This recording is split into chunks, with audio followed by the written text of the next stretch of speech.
All right, from from the title, you already know what it is. Like, let's see what happens. So we're doing third terms now. Yes, last week the media dropped a story that they considered an absolute bombshell. Donald Trump says he hasn't ruled out running for a third term. I told you. I told you. Well, maybe I didn't tell you guys, but I told people already. Like, I'm not like an expert in it. Okay, I have a degree in international affairs and political science. I have a double major. Okay, lived in Japan for a couple of years. I understand. Lived in China for 5 years.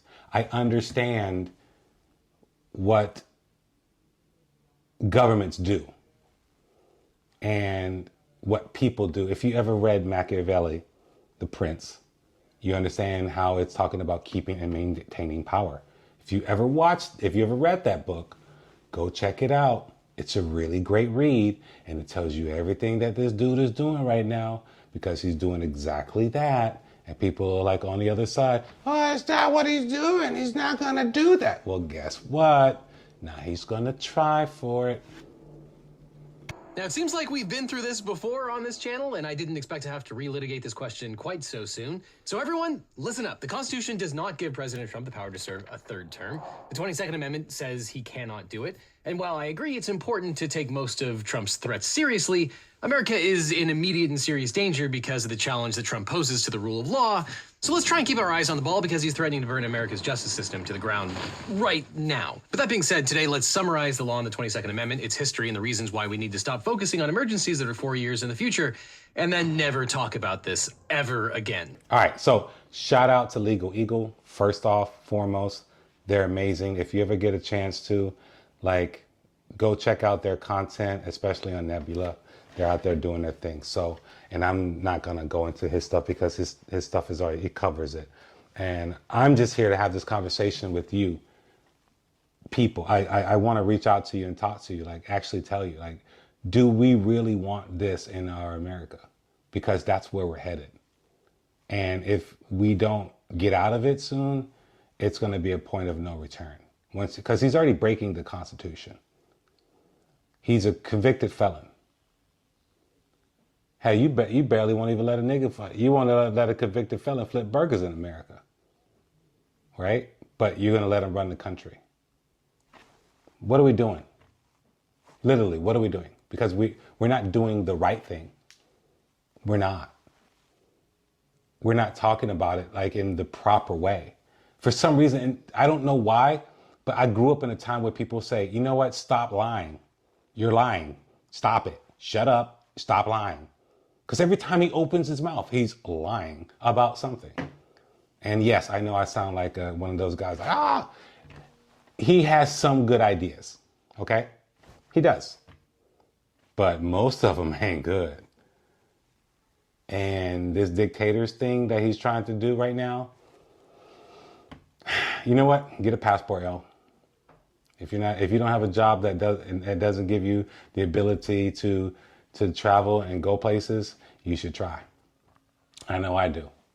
And hopefully if this works out, I even have a better stream of income. So I just want what's best for my country, and he's not it. He really isn't not it. He's really not it. And I don't want to hear about Kamala did this or Kamala did that and your quotes, da da da da da. Shut up. I don't care. Your turn's over. You're done talking to me about him being a good person. I'm done with you. You're an idiot. In my eyes, when you say, I voted for Trump, okay, you're an idiot. Because you haven't did your due diligence to look at what this may bring to America. And right now we're bringing tragedy. You don't see it yet. You don't. But it's going to happen. They talked about Keith Olbermann. Keith Olbermann had a show, his first thing, and he was like, look, this guy's an idiot. This guy's doing all these things. And people are like, you're just a hag. It's Keith Olbermann. Guess what? Call him crazy when he first started out with put a tinfoil hat on him, but he's not. Some people aren't. They're just being real. And yes, some of it is a lot of cloud, a lot of other things like that. But I don't care if you don't like this. I really don't. Because I really want you to listen to it. And I want you to understand where I'm coming from. I lived in a country that was a communist country. And yeah, it was kind of nice. But when COVID came around, you got to see it. You got to see what real communism was. You got to see how people were dealing with their government, how unorganized and corrupt it really was. Yes, we have those problems in America, but we're brand new at it. Anytime you're brand new at something, you're gonna suck at it. And Trump is sucking at trying to be a dictator. He really is. So if I were you, I'd be watching what he's doing. Not too close attention, but make sure that we stay in the voter polls so that we can get him out of the office. Because right now, they try to get him out, but the guy missed him by that much. So the only way we can get him out is vote him out. So do your due diligence. Peace.